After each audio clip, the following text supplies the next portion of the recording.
Good morning, good afternoon, good evening, and good night, ladies and gentlemen. Thanks for tuning back into Let's Play Chroma Squad. I'm your host, The Ronin of Dreams, and today's episode is going to be a little bit different from those episodes that we've had to this date. You see, I focused a lot on mechanics talk and combat strategy, but today's episode is a good opportunity to talk more about the culture by game, namely taking a little bit more of a deep dive into Tokusatsu, explaining what it is, and in future episodes focusing more on the subgenres that do get involved in this game, namely Super Sentai, Kamen Rider, and Metal Heroes, just to name three. We're also going to take a trial run here and see if this will work within the time constraints of an episode. But first we have some setup, namely I go ahead and pick up the condenser microphone upgrade for our studio, and I want to show off that we're using Voltic Surge's recommendations for our studio options. So we're going to hit that new flavor running through this episode and probably the next two episodes, since the finale is just around the corner. Now, this is a very Bender style for the transformations, and we're also referencing the Tryon 3 from, I believe that is Gundam Build Fighters Try, and it's a pretty good one. But we also had a couple more upgrades to talk about as well on our hero team. I did upgrade our scout from to a Season 2 shop sword, the plastic sword, and I did this instead of the dagger for a good reason. I don't value 6% critical, and I do value extra attack and health right now. We do have some options for crafting, but I can't do the crafting for the scout or the assist at this current time. It's sad, I know. Just lacking certain materials. Nor could I do any mecha upgrades, and that's relevant for our mecha, unfortunately. But the plastic sword is definitely a straight upgrade, and it's almost on the level of the enlarged sword if it didn't have health, if it was all attack, with the way the crafting system works. Our assist got an even better item though, because she got her first bow. Assists have a special weapon bow, and that bow features some of the same lines of thought of the rifle. Extended range, and usually slightly better stats instead of a pistol. In fact, the hanger bow, with its raw attack, means we're doing Circle of Healing slightly less, with the 3-turn cooldown, but her attack is now the second highest on the team, which is rare, and it's not going to last for long. But, for now, the assist is like our assault, and at our difficulty level of choice, we're going to be able to take out standard grunts in one attack. Not even our leaders at that level yet. And that's a shame, considering I rolled a really good crafting on that spear. But it means bows let assists stay a little bit further away from danger, instead of being forced into teamwork attacks. Now, our episode today is your standard zombie trope episode, titled For the Horde, and we can tell immediately that it's going to be involving a survival, given the director's instructions of keep all your heroes standing. Defeating 4 enemies in the same turn isn't as telling an instruction, but it shouldn't be too hard for us to do. And the downside of this episode is, it's evident they didn't change everything to be difficulty related, because the mecha fight in this episode has a director's instruction of reaching a max combo of 6. We don't have the part that lets us easily do that on our mecha, and our mecha's not exactly that much stronger. Now, I titled this episode From Gavel to Gravel for a good reason. We're going to a construction site. And, well, the plot is kind of standard zombie plot. You get a fun reference with, well, let's just say, finances of a studio and budget concerns. But, the plot for this episode is just not that significant. It's the one plot in Season 2 that feels like filler for the mid-season, and you really can't dodge that feeling. As far as the combat it's going to go, the zombies are slow, so this isn't even very much of a difficult survival situation. You'll see that as the combat goes, but pretty much from here on, I'm going to move on to our culture discussion of the day. Namely, what is Tokusatsu? Well, Tokusatsu is a term for Japanese theater that's actually a lot longer running than you might think.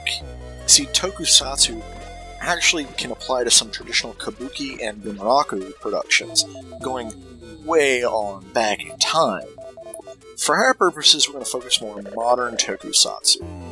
And since Tokusatsu is literally special effects, if you go for a very literal translation of it, you might have an idea where this comes from. In fact, in 1954, we finally saw Godzilla hit the movie screens. And Godzilla not only birthed the kaiju genre, which Tokusatsu encompasses, but is also the birth of modern Tokusatsu, featuring a lot of special effects from the practical effects side, with suit animation and model design animation.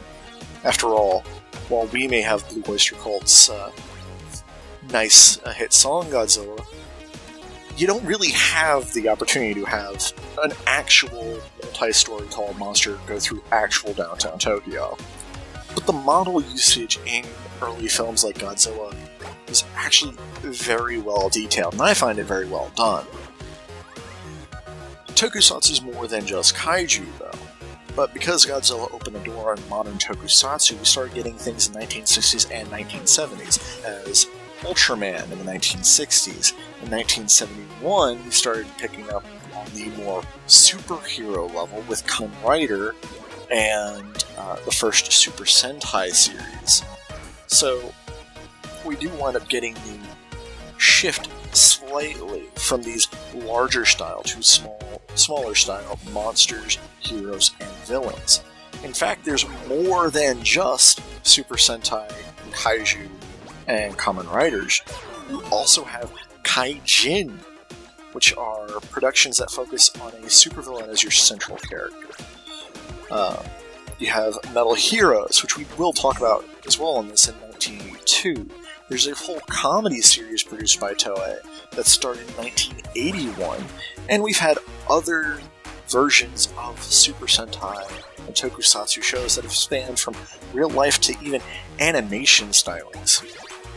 After all, if you consider things in the right frame of reference, such shows as Sailor Moon, Armored Troopers, Trooper Samurai, or what we got as Ronin Warriors in the States, those are animations that are very much Tokusatsu inspired. And the theme continues. But as far as Tokusatsu that we would recognize as a stateside production, look at films like King Kong as an early kaiju, or Pacific Rim as more of a modern-day Tokusatsu. Yeah, they may be kaiju, and they may be American, but they're still pretty much spot-on Tokusatsu-style productions. In any case, suit animation tends to be one of the key frames of reference that people use for Tokusatsu, and that's not a bad thing. A lot of suit design elements are present in almost every form of Tokusatsu, but because Tokusatsu applies more towards special effects on the whole, you can get productions that involve minimal to no suit design, that focus more on just straight-up human figures and costume. Now, I'm not talking spandex, I'm talking about, a police officer costume, or somebody who has a significantly unique for the show biker outfit. Stuff like that can happen. You also get quite a number of parody of Tokusatsu, for instance. And you also, such as Mighty Motion Emo Rangers, which was a Power Rangers styled spoof that came out in 2006, and in fact MTV UK picked it up for broadcast. You also have some low-budget tributes. I know the Brazilian fans of Kamen Rider pulled out Inspector Sun in 2006 as well. And while I've not seen that personally, it's good to see that there's a lot of these fan homages as well as fan parodies out there. Because when you really boil it down, what we have here in Chroma Squad happens to be a fan homage of the entire series. And they've never really been shy about admitting that. This has been a love letter to Super Sentai, but it really does involve influences from Kamen Rider and Metal Heroes, very obviously in some Season 5 paths, but also the giant mecha fights, which are a notable staple in Super Sentai, save for, I think, 2 Super Sentai series from the entire line of Super Sentai. It's still a kaiju thing. It's still very much a homage to Godzilla in its own way. That said, it's almost easier to talk about Tokusatsu when you talk about its sub-genres. And we will take time to talk about each sub-genre as we go through this general Let's Play of Chroma Squad. It may not be happening next episode, but don't worry. We are going to focus on Super Sentai, Kamen Rider, Kaiju, and Metal Heroes subgenres to Tokusatsu. We may include more, but I do at least have two people in mind I'm going to try and involve into a greater discussion of these subgenres. Namely, for Kamen Rider, since that's the subgenre I know less about personally compared to Super Sentai, and I do have a Kaiju film self-entitled expert who I happen to know, and I want to bring in for the Kaiju discussion. Whew, quite a bit, isn't it? But, while some of Tokusatsu can be boiled down to Toei productions in Japan, we get a similar style of that domination here in, I'm not just going to say stateside, because I found out from the thread that it's more in the Americas overall. See, Saban Entertainment has the rights to adaptations of various things. Now, Ultraman is thankfully not under their brand license. United Artists bring out the Ultraman dub for American audiences in the 1960s. But we have Saban Entertainment, who has the rights and control currently for Power Rangers, with the brief stint of Disney having that for a while. But they also have The Masked Rider, a short-lived and not as well-conceived attempt at bringing over the Kamen Rider franchise, but still giving Spawn that control element. And we have the Metal Hero shows, which we might know, if you grew up with them like me, as Big Bad Beetleborgs and, oh man, now I'm blanking, and that's embarrassing. There was another show. We'll get back there soon enough, I'm sure. And in fact, Saban's Masked Rider was an adaptation, I think, of Kamen Rider Black RX, as a way of trying to get a little bit more fan exposure to that type of series. We've also had some Godzilla adaptations in the States, both on the movie franchise level and the TV show level, so sometimes imitation's the best form of flattery, and sometimes we just go straight into it. That said, this particular kaiju fight is more of what I enjoy of a kaiju fight. I just go straight to town. But I mentioned earlier that combo is going to be the problem, and I pause here just shaking my head, realizing I can't hit a 6-hit combo. I'm too strong. And I haven't really done many upgrades to our mecha. This is just a case of the difficulty factor not quite being utilized. Now, there's a specific arm part that could make this very easy, and in fact, anyone who's trying to reach a 9-hit combo is recommended to use the triple strike arm, because it does very little damage, but are 3 guaranteed hits that all build toward your combo. Since I don't have that part, I can't complete that director's objective.